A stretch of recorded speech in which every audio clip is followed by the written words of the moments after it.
은혜 받으실 말씀은 마태복음 21장 12절부터 17절까지 말씀입니다.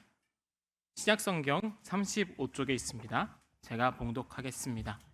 예수께서 성전에 들어가사 성전 안에서 매매하는 모든 사람들을 내쫓으시며 돈 바꾸는 사람들의 상과 비둘기 파는 사람들의 의자를 둘러 엎으시고 그들에게 이르시되 기록된 바 내 집은 기도하는 집이라 일컬음을 받으리라 하였거늘 너희는 강도의 소굴을 만드는도다 하시니라. 맹인과 저는 자들이 성전에서 예수께 나아오매 고쳐주시니 대제사장들과 서기관들이 예수께서 하시는 이상한 일과 또 성전에서 소리질러 호산나 다윗의 자손이여 하는 어린이들을 보고 노하여 예수께 말하되 그들의 하는 말을 듣느냐. 예수께서 이르시되 그렇다. 어린 아이와 젖먹이들의 입에서 나오는 찬미를 온전하게 하셨나이다 함을 너희가 읽어본 일이 없느냐 하시고 그들을 떠나 성 밖으로 베다니에 가서 거기서 유하시니라. 아멘. 할렐루야. 오늘도 2부 예배에 잘 오셨어요. 정말 잘 오셨습니다. 오늘 이 시간 우리 하나님을 만나고 경험하고 교통하는 행복한 시간 되시기를 주의 이름으로 축복합니다. 우리 옆에 있는 분들도 한번 축복해 주시기를 바라요. 이렇게 합니다. 감사합니다. 축복합니다.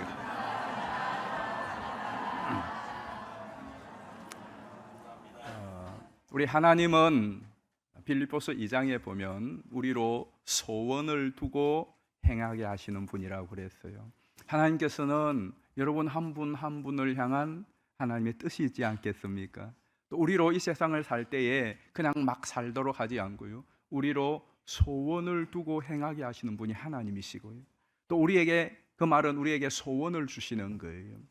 그리고 그 소원을 이루게 하시는 분 또 하나님이세요. 우리가 지금 이제 하나님 주신 비전을 따라 새 성전을 건축한 지가 이제 1년이 넘어가고 있습니다. 이제 공정도 80% 이상 진행이 되었고, 이대로 가면 10월 달 초에는 우리가 입당하게 될 것입니다. 그렇게 될 줄 믿습니다. 그런데 새 성전이 이제 모양을 갖추어 가고 이제 입당을 눈앞에 두고 있는 이 현실이 참 저는 꿈만 같고 또 감격 또 감사가 넘칩니다. 새벽 기도를 마치면 현장에 가서 거기에 차를 파킹하고 잠시 기도하고 집으로 들어가는데 요즘은 참 그런 생각이 자꾸 밀려와요. 불과 1년 전만 하더라도 저 땅은 그냥 벌판이었습니다. 1년 전에는 저게 1년 전의 모습이 그냥 저렇게 벌판이었죠. 그리고 우리가 저 땅을 이제 매입하게 되어서 거기 우리 교회 플랜카드 하나 세우고 기도했던 때가 1년 전입니다. 그리고 저것은 작년 7월 28일 날 이제 첫 포크레인 작업을 시작한 거예요. 딱 정확히 1년 전에 저 땅은 저렇게 그냥 아직까지 맨 땅이었어요. 그런데 1년이 지난 지금 저곳에 새로운 건물이 있었어요. 저가 아니라 건물이에요. 건물. 예, 바로 저렇게. 이것을 보면서 저 주변의 나무들도 1년 사이에 제법 자랐어요. 제법 자랐습니다. 그런데 또 그 주변에 1년 전에 빈 땅들이 있어요. 그 땅들은 여전히 그냥 잡초만 무성한 빈 땅이에요. 1년 전에 바로 저 땅은 빈 땅이었는데 1년 후에 저렇게 아름다운 건물이 세워졌는데 그 주변에 있는 또 다른 땅은 1년 전이나 지금이나 여전히 빈 땅으로 잡초만 무성해요. 이것을 보면서 우리 인생도 마찬가지예요. 저와 여러분이 30년, 40년, 어떤 분은 50년, 60년, 70년의 세월을 살아오셨어요.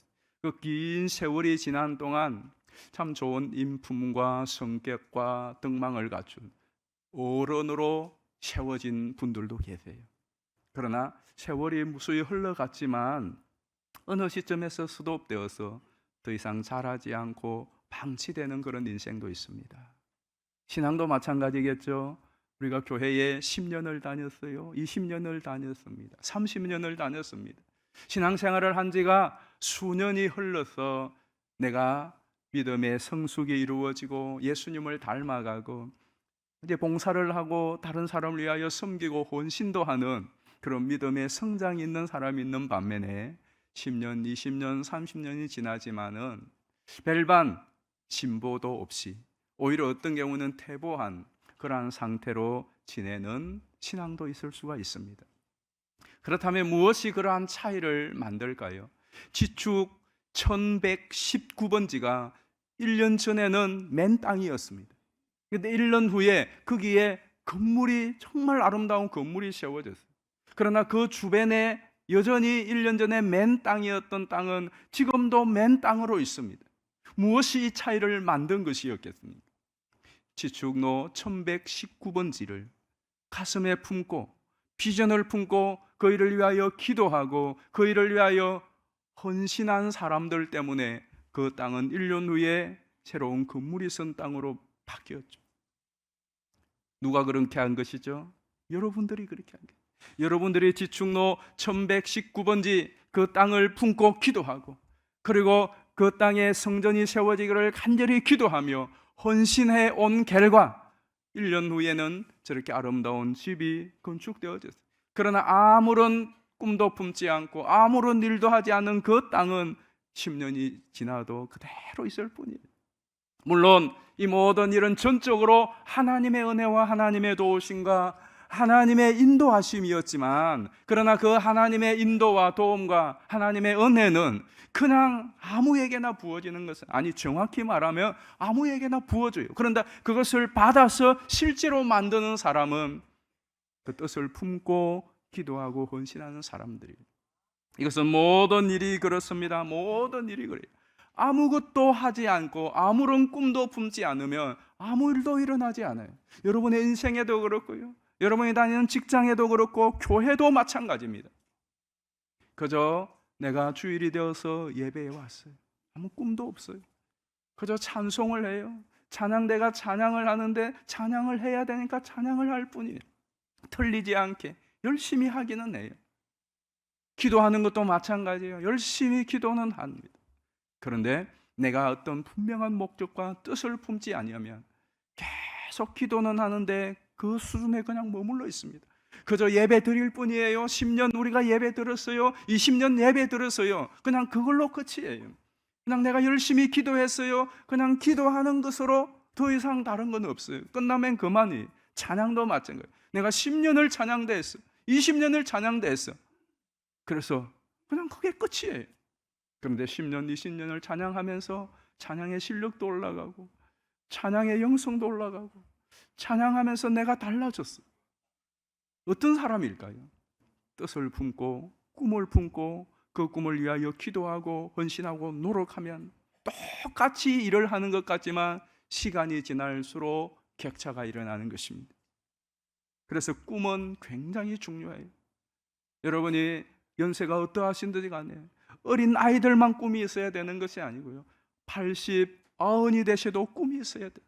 성경은 뭐라고 말하죠? 요엘서에서 또 그 요엘서의 말씀이 실현되어진 사도행전 2장에서 성령이 너에게 임하시면 성령이 임하면 자녀들이 예언할 것이요 젊은이가 환상을 늙은이가 꿈을 꾸리라 했어요.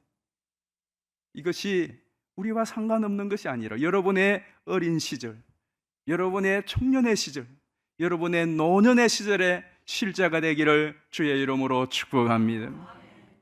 그것이 하나님의 뜻이에요. 이 세상에는 꿈을 품고 있지만 그 꿈 중에서 헛된 꿈 또 허망한 꿈도 많습니다. 사실 꿈이 없는 사람은 아무도 없습니다. 다 물어보면 나름대로의 꿈이 있어요. 어릴 때부터 지금도 꿈꾸는 바가 있습니다. 우리 아흔이 되신 어르신에게 물어봐도요 꿈이 있어요. 그런데 그 꿈이 이루어지지 못할 꿈, 또 지금까지 수없이 꾸어왔던 꿈, 허망한 꿈. 그래서 인생을 그 헛된 꿈을 쫓아가고 이루려고 노력하다가 다 탕진하고 오히려 인생을 망치는 경우가 있습니다. 꿈이 있어야 합니다. 그런데 그 꿈이 반드시 이루어질 의미 있고 가치 있는 참된 꿈이어야 해요. 그러면 여러분, 우리 인생에 그것이 신앙이든 여러분의 삶이든 진정한 참된 사장되지 않고 헛된 신기루와 같은 그런 꿈이 아니라 반드시 이루어질 참된 꿈은 어디서 나오는 것일까? 꿈은 출처가 가장 중요해요. Made in이 굉장히 중요합니다. 어느 나라에서 어디서 나온 것이냐, 그게 아무것도 아닌 것이 아니고 굉장히 중요해요. 우리의 참된 꿈은 하나님의 약속으로부터 나온 것이에요. 하나님의 말씀으로부터 나온 것이에요. 금요일날 말씀을 들었습니다마는 꿈이 뭐냐? 참된 꿈은 하나님의 약속의 말씀이 있어요. 그것을 내가 믿음으로 붙들면 뭐가 될까요? 그게 꿈이 되는 거예요. 하나님의 약속이 어떠하고 말씀이 어떠하든지 그것을 내가 믿음으로 딱 붙드는 순간, 내가 믿음으로 취하는 순간 나의 비전이 되고 꿈이 되는 것입니다.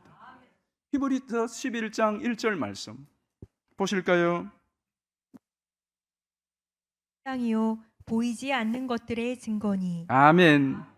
그게 믿음이에요. 그래서 믿음이 있는 사람은 꿈을 꾸게 되어 있어요. 정말로 믿음이 있는 사람, 하나님께 대한 믿음, 하나님이 약속하신 말씀에 대한 믿음이 있는 사람은 꿈꾸는 자가 될 수밖에 없고요. 그 꿈은 반드시 실상이 되는 것이에요. 이루는 것이에요. 왜? 하나님이 이루시는 거라고요. 우리의 꿈은 힘이 없어서, 실력이 없어서, 조건과 환경이 받쳐주지 않아서 그 꿈이 사장될 때가 많아요. 그러나 전능하신 하나님은, 하나님의 말씀은, 하나님의 약속은 능치 못함이 없는 줄 믿습니다. 무에서 유를 창조하신 하나님이세요. 환경과 조건을 뛰어넘는 하나님이세요. 죽은 자를 살리시고 해골들을 군대로 일으키시는 분이 하나님이세요. 중요한 것은 우리의 믿음이에요. 믿음으로 소망을 품고 꿈을 품는 것이. 우리 새성전 건축 이제 80% 이상의 공정이 되어진 저 건축이 어떻게 이루어진 것입니까? 우리가 지금으로부터 15, 16년 전에 마치 조그만 구름 한 점 같은 성전 건축에 대한 소망을 품었습니다. 소망을 품었습니다. 그리고 2017년 12월 달에 이 품은 소망을 가지고 구체적으로 기도하기 시작했어요. 그래서 40일 기도 대행진을 그때부터 2022년 1월, 2월 초까지 무려 4차례에 걸쳐서 40일 기도 대행진을 하였습니다. 그리고 2022년 2월 달에 드디어 창세기 12장 1절 3절의 말씀을 통하여 하나님의 응답을 우리가 받았고, 여러분 모두는 그것을 믿음으로 응답하였습니다. 하나님의 이 약속의 말씀, 하나님 우리에게 이렇게 응답하셨습니다 하는 것에 대하여 여러분들 모두가 믿음으로 아멘하고 응답하고 우리가 표결까지 하였습니다. 그런데 그 결과 지금까지 이 어려운 가운데서 건축이 진행되는 동안 사고 없이, 특별한 문제 없이 정말 은혜 가운데 잘 진행됐어요. 우리가 모든 것이 준비되어 있었던 거 아니에요. 처음 시작부터, 저 땅을 매입할 때부터 어제까지 공정이 이루어진 모든 것을 조사를 해보면, 우리뿐만 아니라 누구든지 이 모든 과정을 보면, 야, 이거 하나님이 정말 역사해 주셨네. 하나님이 아니면은 이런 일이 불가능할 뻔한 일이 이루어졌구나. 하나님의 살아계신과 역사를 정언하지 않을 수가 없는 것입니다. 그렇다면 앞으로 남은 공정도 그렇게 될 줄 믿습니다. 이 모든 것이 그냥 되어진 것이 아니에요. 우리의 비전과 꿈으로 우리의 야망을 갖고 출발한 것 절대로 아닙니다. 그건 우리 모두가 이 모든 과정이 증거하고 있습니다. 하나님이 우리에게 주신 그 꿈을, 그 비전을 그저 믿음으로 덥석 받았고, 그리고 그걸 품고 우리가 그냥 기도하고 순종하고 헌신하여 여기까지 달려왔어요. 그런데 더 중요한 것은 하나님의 목적, 우리의 목적도 그래요. 저 건물 하나 완공하고 입당하는 것이 목적 아닙니다. 더 중요한 것은 저 건물을 짓는 것은 거기에서 앞으로 우리가 신앙생활을 하고 또 우리뿐만 아니라 그 신앙의 비전을, 하나님의 비전을 펼쳐갈 사역의 장소로서 저 건물을 짓는 거예요. 그냥 건축이 목적이 아니라 그 건축에서의 신앙생활과 사역이 더 큰 목적입니다. 그것이 바로 창세기 12장 1절에서 3절이에요. 우리 이 비전의 말씀을 같이 한번 이것은 읽어보겠습니다. 시작. 여호와께서 아브라함에게 이르시되 너는 너의 고향과 친척과 아버지의 집을 떠나 내가 네게 보여줄 땅으로 가라. 내가 너로 큰 민족을 이루고 내게 복을 주어 내 이름을 창대하게 하리니 너는 복이 될지라. 너를 축복하는 자에게는 내가 복을 내리고 너를 저주하는 자에게는 내가 저주하리니 땅의 모든 족속이 너로 말미암아 복을 얻을 것이라 하신지라. 아멘. 아멘. 아브라함에게 주셨던 이 비전, 우리가 이 문제를 놓고 기도할 때에 하나님이 우리에게 주신 약속의 말씀, 그래서 우리는 50년 동안 있었던 그 자리를 떠나 땅으로 간 거예요. 그리고 가서 건물 짓는 것이 목적이 아니라 저곳에서 이 지역의 나라와 열방의 복이 될지라고 말씀하죠. 그래서 우리는 이 건물을 지을 때에도, 그 설계도를 낼 때에도 이런 비전을 담아서 건물을 지었어요. 그래서 여러분이 저 건축물을 보시면 그냥 만든 것이 아니라 이런 비전을 담았어요. 그래서 첫째로 우리 교회는 품는 교회가 되어야 된다. 우리 저 전면인데요, 전면에 그 컨셉이 들어있어요. 웨이버가 졌잖아요. 단순한 웨이버와 단순한 아름다움으로 서인해서 이걸 건축한 게 설계한 게 아닙니다. 품고 있는 품과 같은 그런 모습이에요. 그래서 제가 그랬거든요. 건물을 보면 건물 귀향이 짓는 건데 누구든지 한번 오고 싶은 마음이 들도록 좀 설계를 해요. 오고 싶은 마음, 그걸 좀 이미지로 담으면 좋겠다. 그런데 저렇게 나왔어. 밖에서 전면에서 보면 한번 여러분 저거 보면 가고 싶은 마음이 들죠. 가고 싶은 마음이 들어요. 진짜예요. 은평타운 쪽에서 바로 보면 그 강 건너 쪽에서 수많이 지나다니면서 벌써 사람들이 그래, 한번 가보고 싶은 생각이 드는 거예요. 그리고 실제로 건물이 품는 거예요. 원래는 이렇게 타원으로 하려고 했는데 그건 너무 밋밋하니까 좀 웨이브를 한번 주었어. 더 멋지게. 그래서 품는 거예요. 실제로 성경을 보면 창세기에서 요한계시록까지는 다 하나님이 인간과 세상을 품으시는 내용이지 않습니까? 예수님의 십자가는 인간과 세상을 품는 모양이에요. 하나님이 세상을 이처럼 사랑하사, 그 사랑이 뭐냐? 품은 거예요. 예수님께서 마태복음 11장에서 수고하고 무거운 짐진 자들아 다 내게로 오라, 품는 거예요. 그리고 탕자의 비유에서 그 아버지가 집 나간 그 허랑방탕한 망나니 같은 둘째 아들 돌아올 때에 어떻게 하죠? 달려가서 먼저 그 아들을 껴안고 품는 거예요. 근데 우리 서울서교회가 이 세상을 품고 세상의 아픔과 어려움과 방황하는 수많은 사람들을 여러분들과 함께 품는 교회가 되기를 축복합니다. 그리고 여러분들이 그렇게 되기 위해서는 여러분들 한 분 한 분이 품는 사람들이 돼요. 이제부터 더 연습 많이 해야 돼요. 우리가 서로 품어야 돼요. 품는 거는 힘든 일입니다. 말은 근사하죠. 저도 마찬가지예요. 한 사람 품기 쉽지 않아요. 여러분 모두를 품는 거 정말 어렵습니다. 어떤 때는 꿀을 가지고 들여받을 때도 품어야 돼. 창으로 찌를 때도 품어야 돼. 예수님이 그 십자가 위에서 침을 뱉고 뺨을 때리고 옷을 벗기고 온갖 조롱을 당하는 사람들을 다 품은 것처럼 우리가 그렇게 품어야 돼. 품어야 돼. 품을 때에 어떤 일이 일어나느냐? 치유가 일어나고 회복이 일어나고 새 생명의 역사가 일어나는 줄 믿습니다. 아이도 그렇잖아요. 품어야 돼요. 임신을 하면 아이를 10개월 동안 품고 있는 게 너무 힘들어요. 저는 결혼을 하면 12명을 낳으려고 했어요. 그러나 현실을 자각하고는 5명으로 줄었어요. 그리고 실제로 결혼을 하고는 3명과 2명을 가지고 실갱을 하다가 2명으로 합의를 봤습니다. 그때 제가 생각하는 것은 둘째를 가질 때에 그 기도를 했어야 되는데, 하나님 둘째는 쌍둥이가 되게 해 주십시오. 그래서 제가 우리 조목사님 아기를 가졌는데 둘째 놈을 가질 때는 쌍둥이 가지게 해달라고 기도해라고 그래요. 그런데 이제는 이해할 수 있어요. 왜? 우리 여성들이 그 아이를 한 명을, 두 명을, 세 명을 그 품고 지내는 그 10개월의 세월이 우리 남자들은 잘 모르잖아요. 한 딱 일주일만 품고 나오면 낫는 아픔은 그나마 그거는 뭐 어떤 분들은 뭐 10분 만에 낫는 사람들도 있고, 물론 1시간, 2시간, 3시간 진통하지만 그거야 한번 기절하다 깨어나면 되는 거 아닙니까?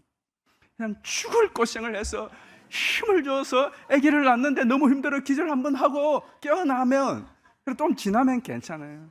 그래서 그 고통은 그래도 짧은데 10개월 동안 품고 있는 게 먹고 싶은 거 마음대로 못 먹고 8개월, 9개월, 10개월이 되면 만삭이 되면 정말 힘들죠. 그것을 계속 반복하는 게 힘들죠. 그럼에도 불구하고 그 아이를 잉태하여 품고 있어야 건강한 아이를 출산할 수가 있는 거예요. 우리 인생의 삶도 마찬가지입니다. 부부관계도 마찬가지잖아요. 남편을 품고 아내를 품는 것이 힘들어요. 품어야 가정이 이루어져 가는 거예요. 품기 싫어요. 헤어지자, 끝내자. 깨끗해, 깔끔해요. 그런데 가정은 이루어지지 않아요. 자식을 낳아서 기르는 동안에도 계속 품어야 돼요. 이놈의 자식을 또 품어야 돼요. 너 자식 그냥 나가, 끝내버려, 호적 파버려. 그러면 쉽겠죠. 그러면 아무것도 안 돼. 또 품는 거예요. 이놈을 또 품고 이 자식을 또 품고 죽을 때까지 품는 거예요. 그 품는 속에서 만들어지고 세워지고 치유가 일어나는 거예요. 그와 같이 우리 교회가 이 세상을 품고 이웃을 품고 우리가 서로를 품는 그러한 여러분, 또 그러한 우리 교회 될 수 있기를 주의 이름으로 축복합니다. 두 번째는 우리 교회가 어떤 컨셉을 가지고 있느냐면 통하는 교회예요. 저 그림을 잘 보시면 사실 출입문도 사방에서 다 들어갈 수 있어요. 전면으로 들어갈 수 있는 출입구도 있고, 또 왼쪽 측면에서 들어갈 수 있는 출입구도 있고, 또 오른쪽 측면에서 들어갈 수 있는 측면이 있어요. 저 뒤쪽은 이제 주차장으로 들어가는 출입구예요. 그리고 막힘이 없이 유리창을 넣어서, 특별히 전면은 다 통할 수 있는, 외부와 통할 수 있는, 그리고 안에 있는 건물들은 다 서로 연결되어서 연합을 이루는 이런 컨셉을 담았습니다. 보십시오. 우리 인생의 불행의 단초가 어디에서부터 시작된 거죠? 인간이 하나님과의 관계가 단절된 거예요. 죄의 특징이 무엇입니까? 죄는 관계를 단절시켜요. 하나님과 우리도 마찬가지. 부부가 서로 죄를 지으면 관계가 단절돼요. 그 사랑스럽던 자식이 죄를 지으면 부모와의 관계가 단절됩니다. 우리 인생의 불행은 무엇입니까? 관계의 단절이잖아요. 여러분, 가정에 지금 문제가 뭐예요? 관계가 단절되고 있는 거예요. 이 사회의 문제가 무엇입니까? 전에 우리는 다 한민족이었어요.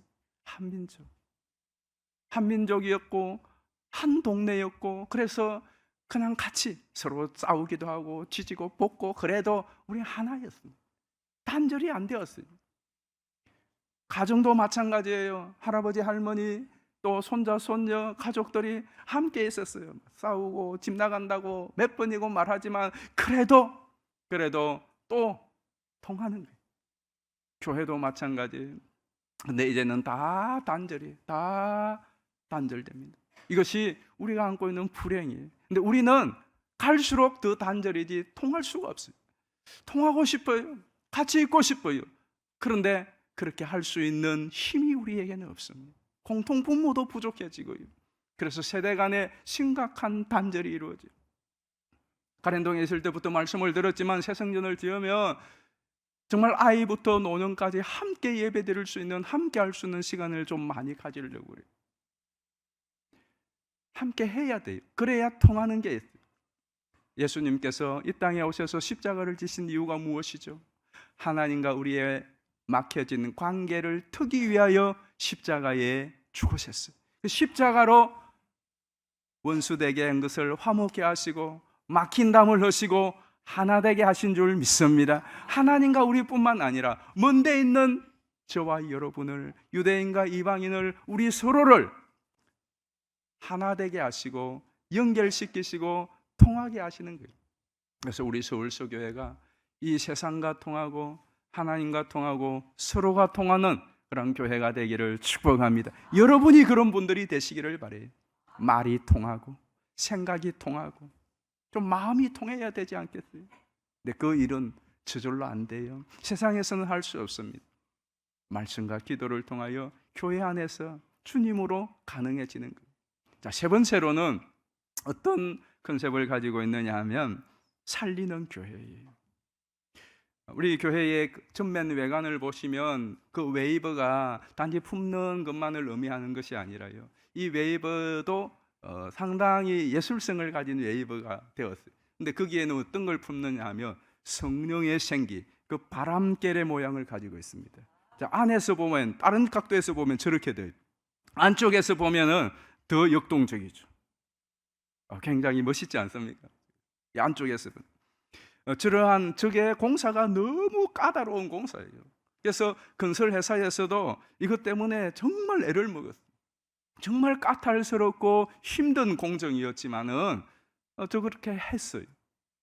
이것은 단지 보기도 모양도 좋지만은 저 자체가 역동성을 가지고 있어요. 성령의 바람, 그 생기를 상징하는 것입니다. 우리 교회가 어떤 교회가 되어야 됩니까? 교회는 예수 그리스도의 피로 구속고 재사함을 받고 예수 생명을 가진 죽은 자리에서 살아난 생명 공동체인 줄 믿습니다. 그러나 우리만 이 생명을 누리는 것이 아니라 너희는 가서 온 족속으로 제자를 삼고 죽은 영혼들을 살리는 이 사명을 지상교회는 가지고 있습니다. 그래서 우리 교회가 살리는 교회가 돼요. 저쪽에 올 때부터 그랬지 않습니까? 이 지역은 아마 우리 전국에서 가장 그 우상이 어떤 그 뭐죠? 안 믿는 사람들의 그 말에 저 표현을 하면 터가 센 지역입니다. 특별히 저쪽 끝들이는 더 그렇습니다. 진짜요.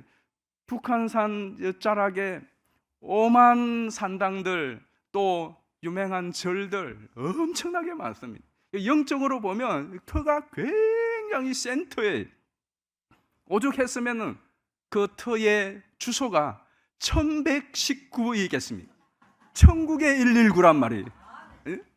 참 희한하죠. 거기에 우리 보고 가라고 했어요. 전국에 있는 수많은 교회 중에 우리 가랜동에 편안하게 잘 짓고 저기서 새로 건축해도 되는데 우리 보고 아니 저 터가 센 그것도 이 복판이 아니라 저 하여튼 자리도 보면은 희한합니다. 저기는 누가 그냥 올 자리는 아니에요. 사람들이 그냥 올 자리는 아닙니다. 우리 긴장해야 돼요. 교회 지어놓으면 오겠지. 올 곳이 아닙니다. 여기가 훨씬 낫습니다. 입지적으로.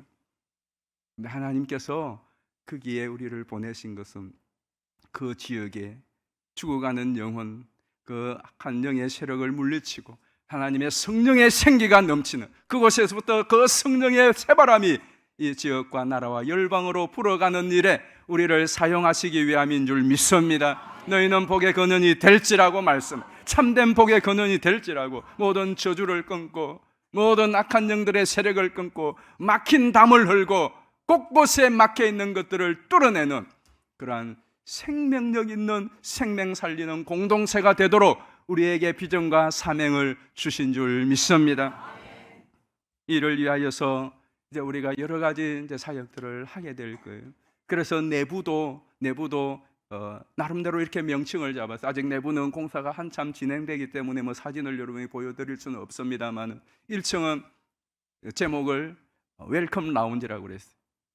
누구든지 와서 또 함께 믿는 사람 믿지 않는 다 교통할 수 있는, 그래서 1층은 좋은 카페가 들어가는, 그래서 웰컴 라운지 누구나 와서 지낼 수 있는. 2층은 은혜홀이에요. 그래서 2층은 본당이 들어갈 것입니다. 새가족실이 있습니다. 거기에는 정말 2층도 너무너무 그 본당 자체도 예쁘고요, 로비도 아주 확 트인 그러한 자리, 하나님의 은혜를 마음껏 누릴 수 있는 은혜홀이. 3층으로 올라가면 이제 3층은 아마 이 주변에서는 가장 경관이 좋은 그러한 식당이 있습니다. 정말 전망이 좋습니다. 3층. 그 3층에서 우리의 육체의 음식만을 먹을 뿐만 아니라 그 옆에는 말씀을 교육하는 전용 공간이 있어요. 말씀 만나방, 우리의 육신의 음식을 먹는 식당 만나방, 그리고 우리 찬양대실이 할렐루야 찬양대실, 호산나 찬양대실 다 따로 있어요. 그 찬양대실에서는 누구든지 찬양하고 또 교제를 나누고, 그리고 우리 어르신들 쉼터도 있고요, 우리 당회실도 있고요, 또 재정부실도 있을 거예요. 그래서 거기서는 교제가 정말 만남의 교제, 말씀의 교제와 교통이 이루어지는 장소가 될 거예요. 4층은 이곳이 제일 큰 핫플레이스가 될 텐데, 우리 드림랜드인데 여기는 유치부에서 청년부까지 모든 교육부서실이 4층에 다 있습니다. 그래서 이 4층은 정말 멋지게 아름다운 그런 공간으로 만들려고 지금 준비를 하고 있습니다. 여기에서 우리의 다음 세대들이 꿈을 키우고 또 꿈을 품고 꿈을 펼쳐나가는 드림랜드. 5층이 이제 마지막 층인데 5층은 힐링하우스로 그래요. 아주 예쁜 루프탑 예배실이 있고, 거기에서는 누구나 언제든지 24시간 기도할 수 있는 내 영혼의 치유와 회복을 맛보고요. 또 옥상은 아주 예쁜 테라스, 전망이 아마 이 주변에서는 너무너무 최고 좋은 그런 테라스를 만들어서 거기서 쉼도 하고 교제도 나눌 수 있는 이러한 이제 건물의 구조를 가지고 있습니다. 그래서 여러분들에게 오래전에 간지를 통하여서 이것이 펼쳐질 7가지의 사역들, 큰 사역들에 대해서 말씀을 들었고, 또 매일 성경 7, 8월호에도 제일 앞 표지에 이 사역들을 위하여 함께 기도하다고 여러분들에게 말씀을 들었습니다. 지금 그 일을 위하여 기도하고 있고 또 각 부서별로 준비를 하고 있습니다. 중요한 것은 이러한 모든 사역들, 이러한 모든 우리의 비전들이 그냥 꿈으로 끝날 수도 있어요. 그러나 저와 여러분이 이 꿈을, 이 비전을 품고 기도하고 헌신하면 건물이 지어지는 것처럼 이 비전도 이루어질 줄 믿습니다. 이것이 하나님으로부터 시작되었고 하나님이 원하시는 것이라면 반드시 이루어질 줄 믿습니다.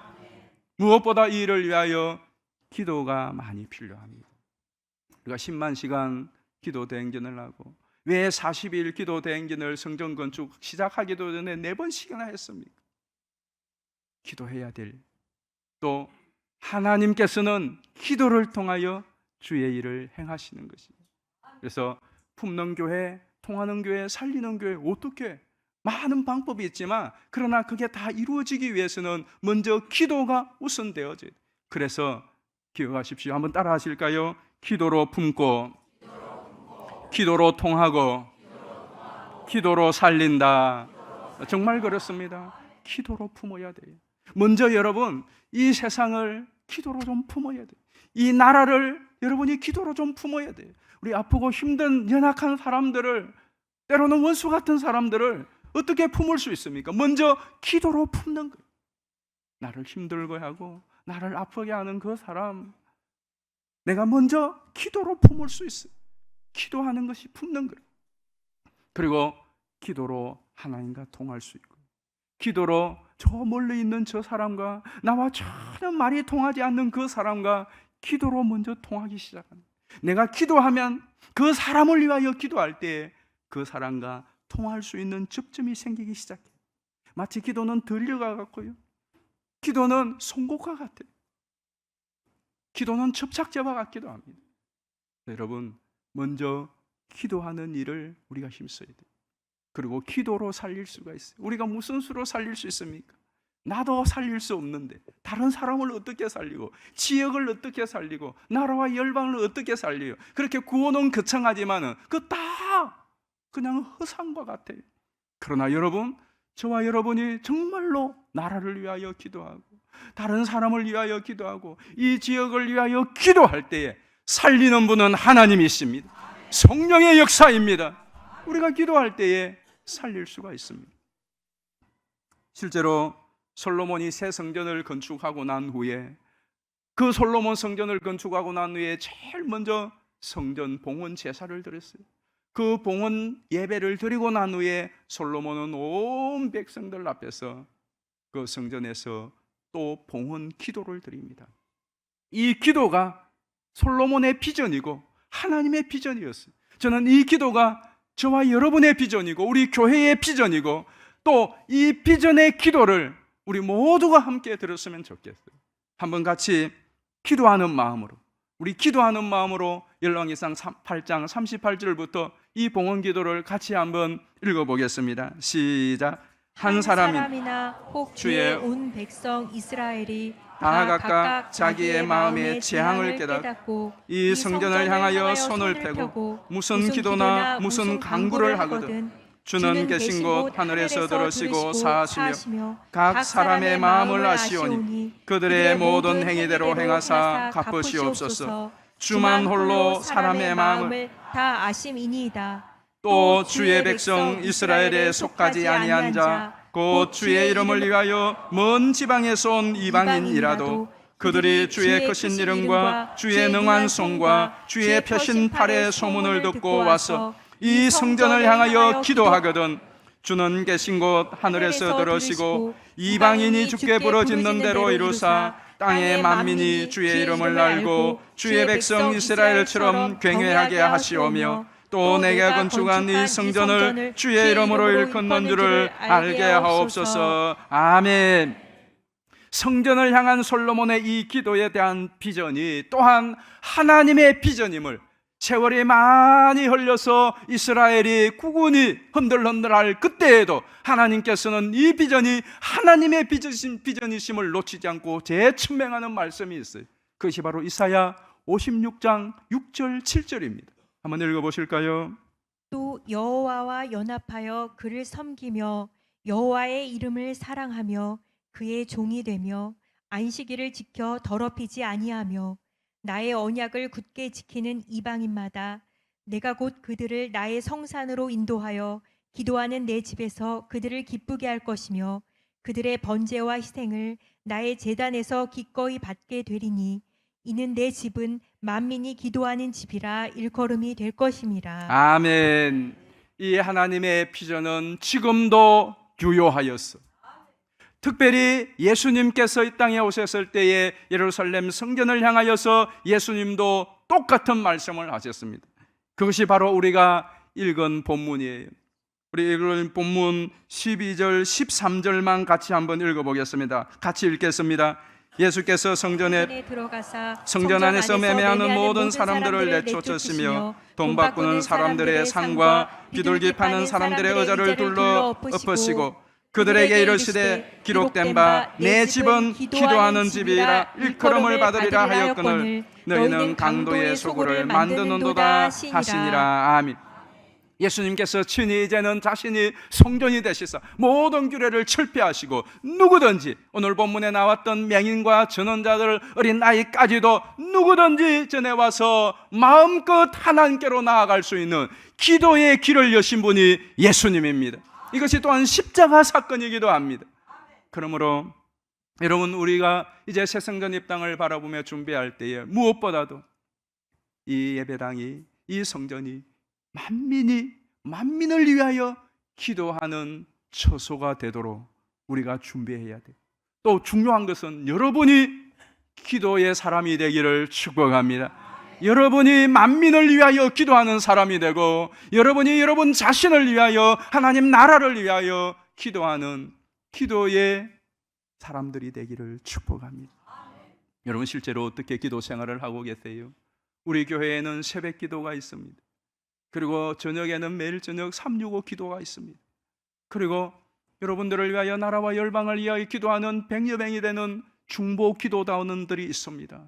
그리고 토요일이면은 이 예배를 위하여 주일 예배 강단을 위하여서 1시간씩 약 20명에 가까운 성도님들이 돌아가면서 나와서 기도하는 토요 강단 기도팀이 있습니다.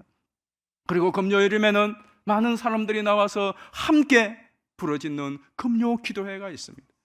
토요일 오후에는 우리 주일 학생들이 나와서 홀리웨이브로 그들이 기도하는 우리 어린 아이 기도팀들도 있습니다. 여러분들은 어떻게 기도하고 있습니까? 이제 우리가 이 새 성전 입당을 앞두고 또 새 성전 비전을 품고 우리 함께 기도에 힘을 쓰도록 하십시다. 왜냐하면 기도는 소망을 이룹니다. 하나님의 소원을, 하나님의 비전을 이룰 뿐만 아니라 우리에게 주신 우리의 소망과 소원도 기도를 통하여 이루어냅니다. 좀 더 구체적인 것은 오는 금요일 저녁에 다시 말씀을 드리겠습니다. 우리는 이 세상을 살아가는 동안 참 많은 짐을 지고 살아갑니다. 기도하지 않고 해결할 수 없는 수많은 사연들이 있습니다. 앞으로 헤쳐나가야 될 삶도 마찬가지입니다. 그러나 우리가 걱정하지 말 것은 우리에게는 전능하신 하나님이 계십니다. 이 하나님이 우리를 돕는 분이십니다. 하나님의 이름이 에제르, 돕다라고 하는 것이, 우리를 도우시는 신이 계시다면, 우리를 도우시는 전능하신 하나님이 계시다면 이 세상 살아낼 수가 있습니다. 그런데 하나님이 도우시는 방편이 뭐냐? 기도인 것입니다. 우리 찬송가 369장인데요, 힘들고 어려울 때마다 이 찬양을 부르면 그래요, 짐이, 그 무겁던 짐이 가벼워지는 것 같아요. 죄짐 맡은 우리 구주 어찌 좋은 친구인지, 걱정 근심 무거운 짐 우리 주께 맡기세. 시험 걱정 모든 괴로움 없는 사람 누군가? 부질없이 낙심 말고 기도들을 아뢰세. 근심 걱정 무거운 짐 아니진 자 누군 자? 피난처는 우리 예수 주께 기도 드리세. 함께 찬양하겠습니다.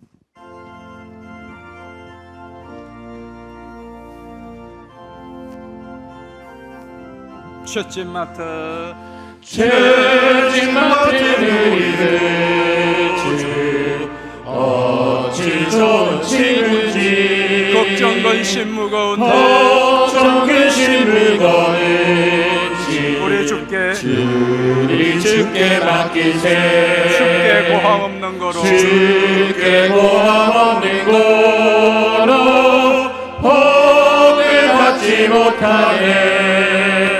사람들이 어찌하여 아뢰 주를 모를까. 시험 걱정 모든 시험 걱정 모든 괴로움 없는 사람 누군가? 없는 사람 누군가. 부질없이 낙심 말고 부질없이 낙심 말고 기도드려 아뢰세. 기도드려 아뢰세. 이런 진실하신 친구 찾아볼 수 있을까. 우리 약한 마시오니 우리 약한 마시오니 어찌 아니하릴까. 근심 걱정 무거운 짐 근심 걱정 무거운 짐 아니진 자 누군가? 아니진 자 누군가. 피난처는 우리 예수 주께 기도드려 아뢰세. 주께 기도드리세. 세상 친구 멸시하고 너를 조롱하여도 예수 품에 안기어 참된 위로 받겠네. 참된 위로 받겠네. 우리 시간 같이 합심하여 한번 기도하십시다. 우리 기도할 때에 그렇습니다. 근심 걱정 아니진 자 누구 어디에 있습니까? 우리가 기도하여 살는들이 정말 많습니다. 그리고 기도하면, 기도를 들으시는 하나님이시라면, 그분이 전능한 신이시라면 능히 이루실 수가 있습니다.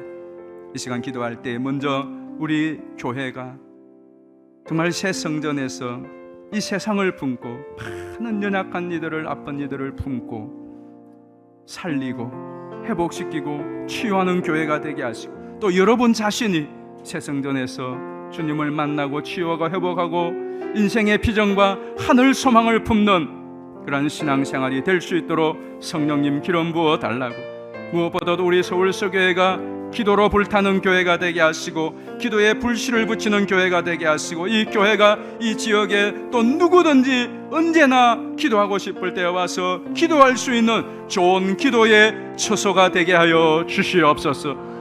남은 성전 건축의 모든 공정을 선히 인도해 주시도록, 또 오늘 여러분이 꼭 주님 앞에 응답받기를 원하는 기도의 제목을 가지고 우리 주여 한번 부르고 기도하겠습니다.